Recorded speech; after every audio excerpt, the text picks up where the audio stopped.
ওকে কুল। ও আমার দেশের মাটি তোমার পরে ঠেকাই মাথা।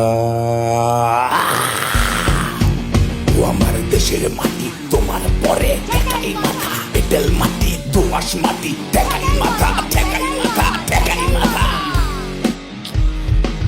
ও মাদার ল্যান্ড মাই ব্যাং মাই। ও আমার দেশের মাটি তোমার পরে তোমাদের বিশ্বময়ে, তোমাদের বিশ্বময়ে আচল গাথা। ঠেকাই মাথা, ঠেকাই মাথা, ঠেকাই মাথা। আপা দুলাভাই কই? সে তো কাজের চাপে গ্যাস্ট্রিকের প্রবলেম বাঁধায় বসে আছে। কয়েকবার ঠেকাই মাথা করলে গ্যাস্ট্রিক সব চলে যাবে। চলো না। আরে চলো। আরে নাচতে হবে না তো, ঠেকাই মাথা করবা শুধু। দেশের জন্য একটু করতে পারবে না? তুই আর তোর আপা মাথা ঠেকা না। চলো না। কি আশ্চর্য! ঠেকাই মাথা